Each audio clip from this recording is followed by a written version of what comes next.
Boa tarde, companheiros e companheiras. Dá início mais um Pé da Árvore.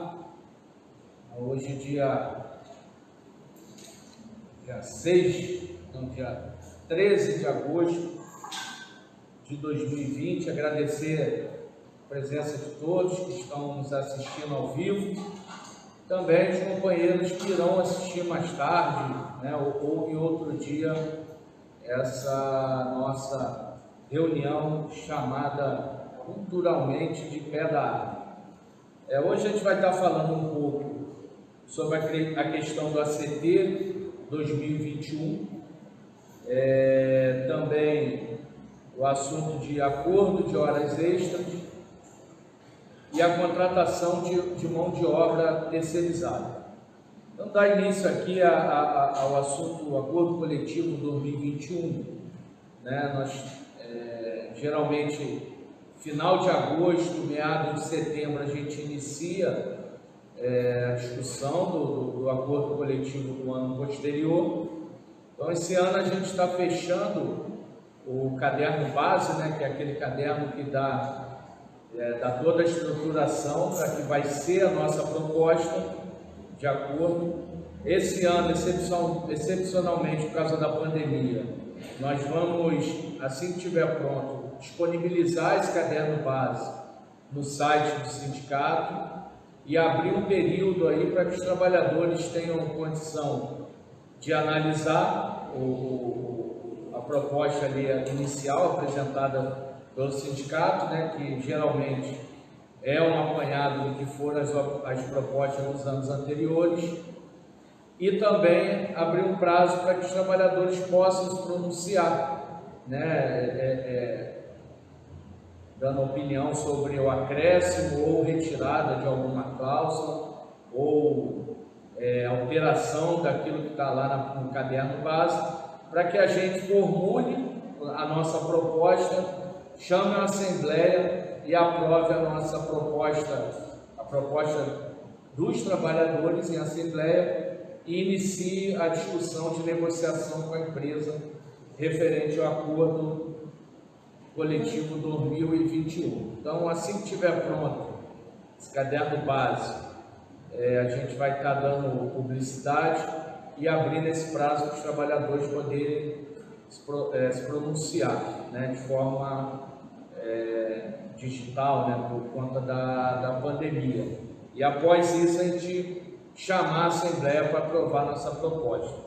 A princípio, esse ano a gente está trabalhando aqui com a ideia da nossa proposta, já está inserida nela a questão da normatização das cláusulas, porque a gente vem de um período muito longo que a gente atravessa por alguns problemas, e isso é discutido na reunião paritária, problemas esses por parte de interpretação, porque é assinado um acordo e depois, via norma interna, via comunicado, enfim, algum tipo de normatização que tem, a Casa da Moeda ela dá a interpretação que ela entende ser a correta, e muitas das vezes isso entra num choque de interpretação entre o que a Casa entende ser, está no acordo coletivo, do que os trabalhadores entendem.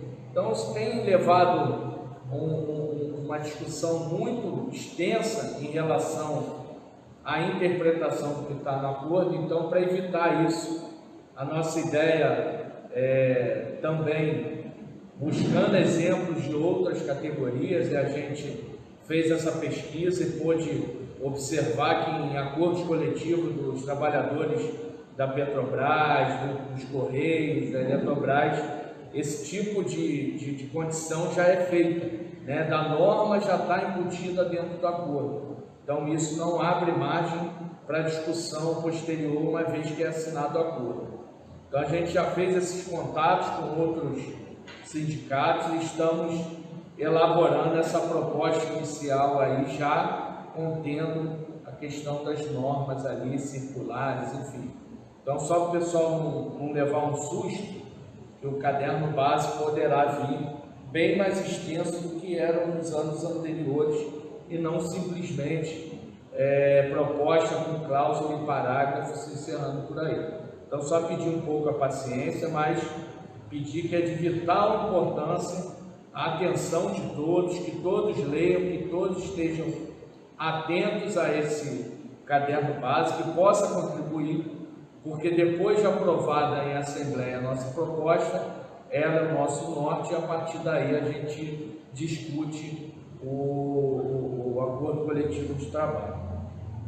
O outro assunto que esse mês ele está em maior evidência é a questão do acordo de horas extras, né? Como eu disse na semana passada, em maio nós aprovamos em Assembleia o limite de tempo do acordo de hora extra até 31 de agosto de 2020, e lá foi decidido, em conjunto, sindicato e categoria, que esse acordo iria até 31 de agosto, porque justamente é o período em que algumas cláusulas do nosso acordo coletivo sofreriam alterações. Cláusulas essas: a cláusula que versa sobre a questão do auxílio creche, sobre transporte, né, que passaria de 1% para 3% a cobrança, o auxílio creche que tem a obrigação de cobrar comprovação de matrícula e frequência, o adicional de escala, que teria sua base de cálculo alterada, ao invés de ser o piso da categoria, o salário mínimo, o plano de saúde para os admitidos após o concurso 2001 deixaria de ter aquela cobrança escalonada de 10%, 20% ou 40%, para todos pagarem 50%, e a extinção do adicional de escala. Então, lá em maio, a categoria, em Assembleia, decidiu que o acordo de hora extra seria até 31 de agosto por conta disso. Então, o sindicato hoje vem buscando junto à empresa negociar essas cláusulas que sofrerão alteração, para que elas não sofram alteração. Então, o que o sindicato está fazendo nada mais é do que representar aquilo que foi decidido em Assembleia. E isso nós seremos fiéis até culminar na próxima Assembleia, que decidirá se a gente prorroga ou não esse acordo de horas extras até dezembro. Semana passada havia uma dúvida em relação ao primeiro ofício que a Casa enviou, sobre se a hora extra seria paga ou não. Inclusive, isso foi parte do nosso ofício, que a gente cobrou esse esclarecimento da Casa da Moeda sobre essa condição. E a Casa da Moeda nos respondeu na semana passada, confirmando que a hora extra será paga, né? Então, em relação a essa dúvida, foi sanada. A proposta que foi enviada para prorrogação de horas extras até o final do ano contempla o pagamento conforme está sendo feito até agora. Também nos foi enviado um ofício contendo a pesquisa de clima, né? A pesquisa de clima, ela é obrigatória para que esse acordo de horas extras em locais insalubres ocorra.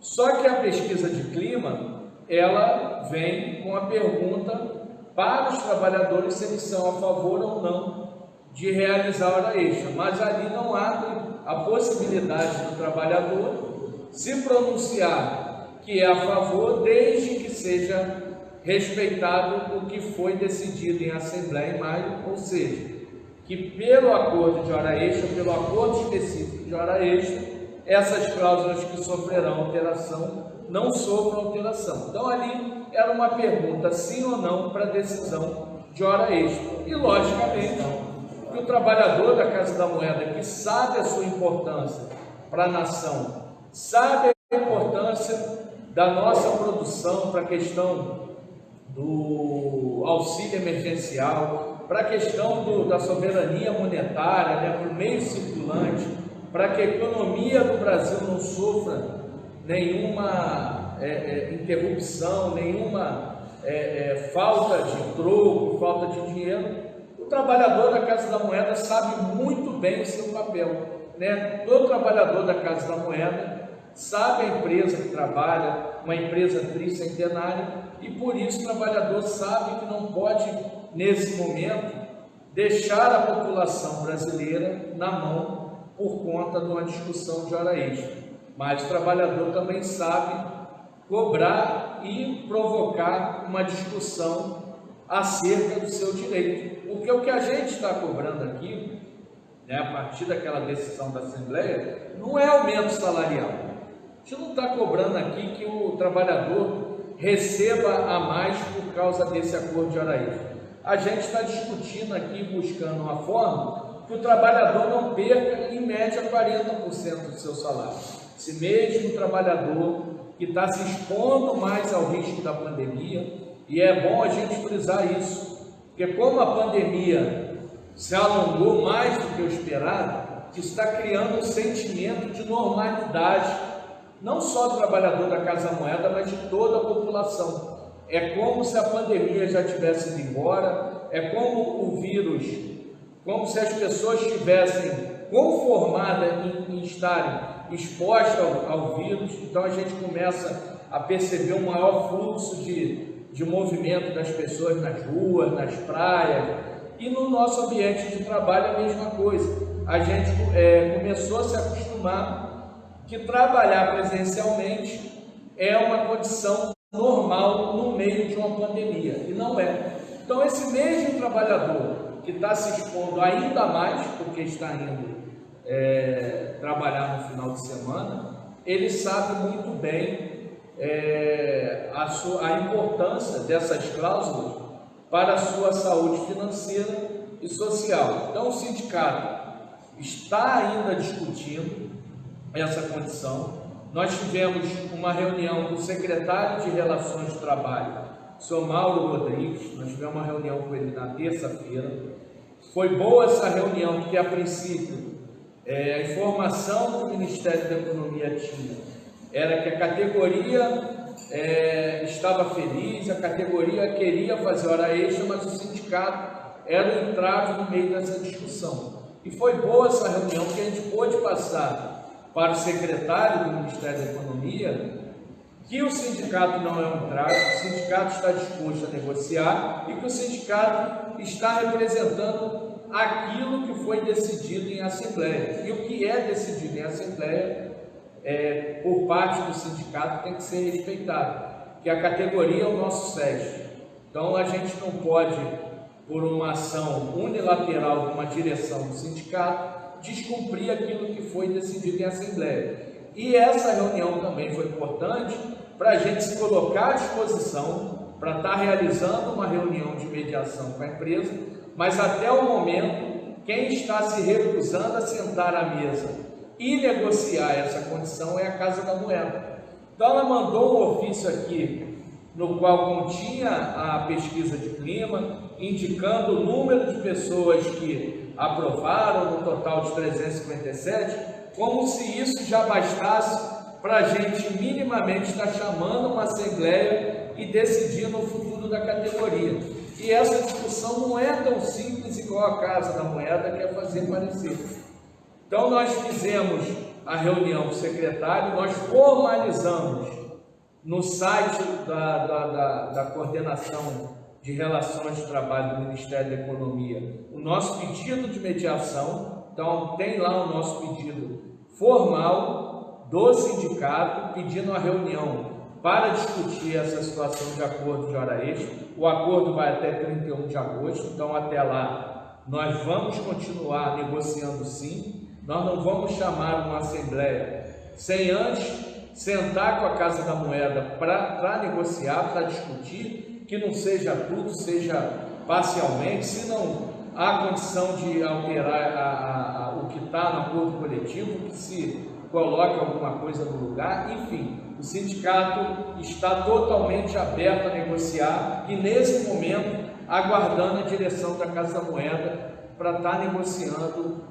sobre essa condição do acordo de hora extra. Então, nós vamos continuar insistindo nessa discussão, porque essa é uma demanda da categoria, e até o término da validade do acordo de hora extra, a gente vai chamar a Assembleia e vai definir em conjunto. logicamente que a gente sabe e tem a certeza, nós que somos trabalhadores da Casa da Moeda, nós temos a certeza que o trabalhador sabe muito bem o papel que ele cumpre para a nação e para a sociedade. Então, enquanto houver espaço para negociação, hoje são dia 13, então há um espaço de tempo razoável para a gente estar discutindo isso. A gente agora, no momento, aguarda a boa vontade da empresa para que aceite essa reunião de mediação e aceite negociar com o sindicato essa prorrogação de acordo de hora extra. Agora, por fim, entrar no assunto contratação de mão de obra temporária, né? Ou terceirizada, vamos chamar da forma que for. A gente já tinha a notícia que esse tipo de movimentação estava sendo feito pela empresa, mas a gente não tinha acesso ao que estava sendo elaborado, porque o processo estava todo sob sigilo, né? Mas quando foi na segunda-feira, agora, coincidentemente, no meio de uma discussão de prorrogação de horas extras, né? Então esse assunto ele é colocado ali, não sei se é coincidência ou por um acaso, mas esse assunto, esse edital de licitação para levantamento de preço para uma possível contratação, né, que é isso que está lá, esse edital é um pregão para levantamento de preço para uma possível contratação futura. Então, coincidentemente, esse pregão ele foi publicado na segunda-feira e aí o sindicato teve acesso ali ao que está sendo discutido naquele pregão que está previsto para o dia 20 de agosto ocorrer. Primeiro que a gente observa uma mudança muito grande naquilo que era defendido como bandeira até pouco tempo atrás, né? Como todos devem se lembrar, nós tivemos 3 PDVs seguidos e ali nós tivemos a adesão do plano de demissão voluntária de aproximadamente 530, 540 trabalhadores. Tivemos também a demissão unilateral de 212 funcionários. Então, até então, era uma administração da empresa dizendo, pelo menos para se abrir um PDV tem que ter uma justificativa, que existia um inchaço no quadro de funcionários da Casa da Moeda, por isso se alegava ali a necessidade de estar fazendo um PDV e pior, demitindo trabalhadores que tinham uma história fenomenal pela Casa da Moeda, como foi o caso dos 212 funcionários. Depois nós tivemos a discussão lá no Congresso Nacional, a discussão da MP 902, e aí vale a pena abrir um parênteses, que essa MP 902 parece que está sendo muito mal digerida pelo ex-secretário de desestatização, Salim Matar, porque a toda entrevista, a todo momento, ele faz questão de frisar o que foi ali a discussão da MP e o posicionamento do Congresso referente à privatização da Casa da Moeda. E ali ele disse bem, o Congresso ele não quis e não quer privatizar a Casa da Moeda. Eu acho que o primeiro ponto que a gente tem que começar a trabalhar é nesse entendimento dos que estão gerindo a Casa da Moeda, é que o Congresso já deu o seu posicionamento, uma vez que não quis privatizar a Casa da Moeda. Todos sabiam que aquela MP 902 ela iria servir para isso, que uma vez que tira as exclusividades dos produtos da Casa da Moeda, isso já seria uma forma de privatizar a Casa da Moeda. Mas todos devem lembrar que na audiência pública que houve em fevereiro, a fala do nosso presidente da Casa da Moeda, lá em fevereiro, é que a Casa da Moeda estava inchada, com um número aproximado de 500 trabalhadores a mais. E hoje, em agosto, ou seja, 6 meses depois, parece que esse discurso mudou a ponto de contratar fazer um pregão para levantamento de preço para contratar funcionários temporários. E aí a gente tem que abrir alguns parênteses nessa discussão, que logicamente já está na mão do nosso corpo jurídico e será combatida nesse campo, mas a gente tem que abrir alguns parênteses que eu acho que está faltando um pouco de planejamento e competência para os atores que estão gerindo a empresa. Primeiro, que a mão de obra temporária, ela não pode ultrapassar os 270 dias, ou seja, a contratação de mão de obra temporária ela está limitada a 180 dias e podendo ser prorrogada por mais 90. E todos nós sabemos que com a mão de obra na Casa da Moeda, ela não se faz em 270 dias.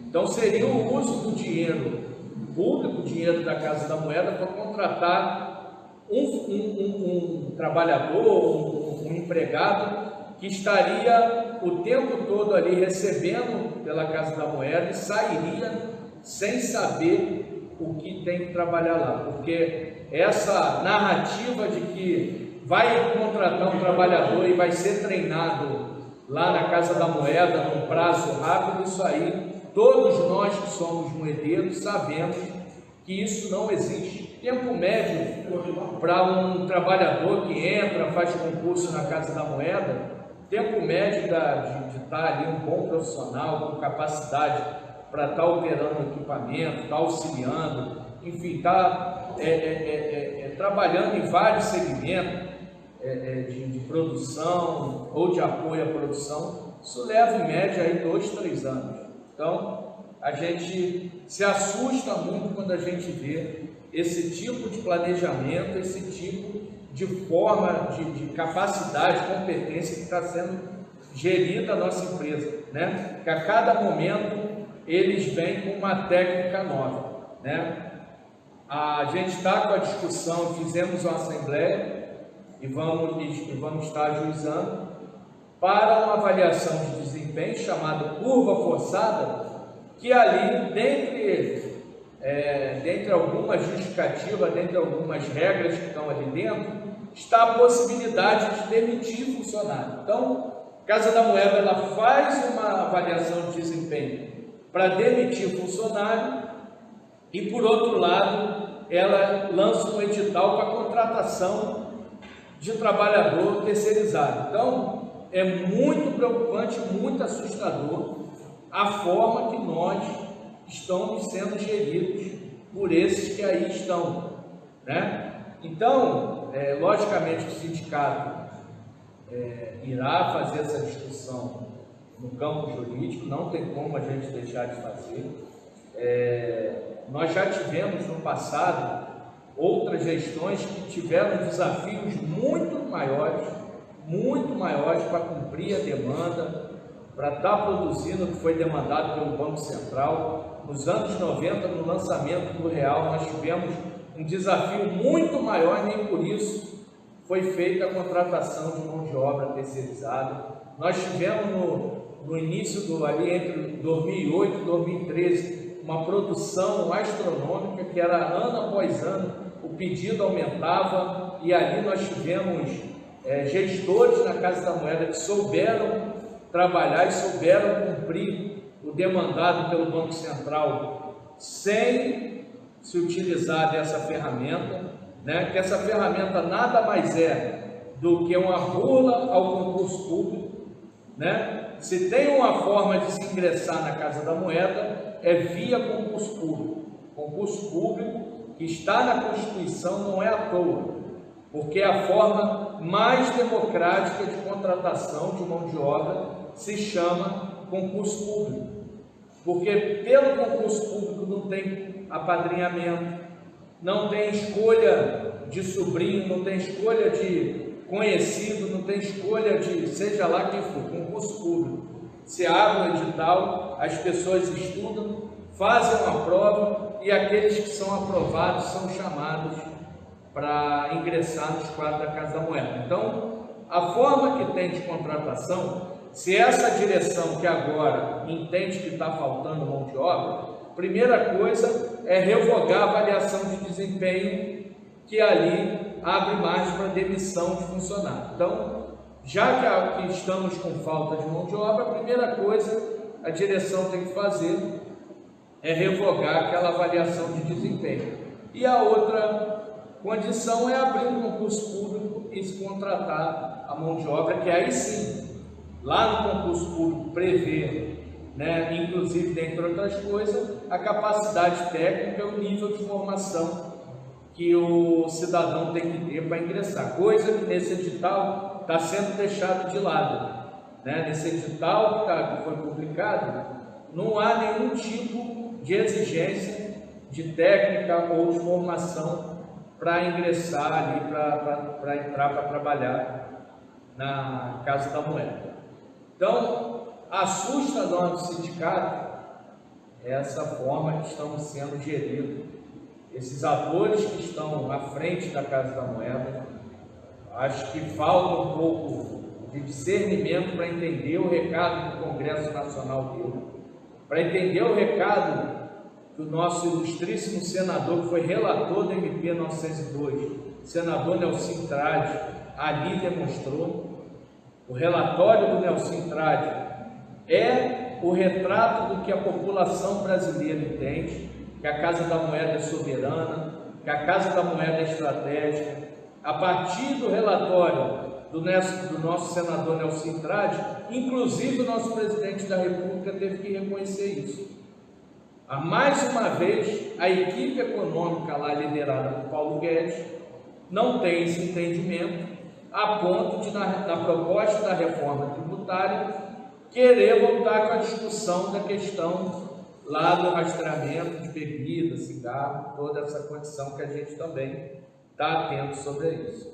Então, pessoal, só para finalizar aqui, para a gente estar tentando responder algumas perguntas, todos esses assuntos o sindicato está atento, nosso jurídico já está fazendo os estudos, vamos com certeza tomar as atitudes cabíveis, mas a gente tem que dar uma guinada nessa nossa empresa. Essa guinada, se não vier de cima, a gente vai continuar dia a dia passando por essa dificuldade, porque enquanto não houver uma gestão que tenha um planejamento e a competência para colocar em prática aquilo que é planejado, com a visão que a Casa da Moeda não será mais privatizada, não será mais vendida, que a Casa da Moeda é uma empresa única, que não está num mercado onde há competição, Nós aqui do sindicato entendemos que a Casa da Moeda ela tem que ser uma empresa enxuta, que tem que trabalhar bem com o dinheiro, que aquilo que é produzido, com seus recursos, com a sua receita. A gente está dizendo que é para ter uma administração que faz mau uso do dinheiro, mas a gente tem que sempre cobrar, o princípio básico da nossa existência é o serviço que a gente presta para a sociedade, serviço esse que só nós fazemos. Então, essa ideia da competitividade, como se existisse 50 Casas da Moeda ou 2 Casas da Moeda no Brasil, isso não existe. Então, é importante que a gente esteja atento a isso, sempre cobrando que esses que comandam a Casa da Moeda comandem de forma melhor e mais competente. Eu vou passar aqui agora para a questão das perguntas aqui, para se eu possa responder. Os comentários que estão aqui a princípio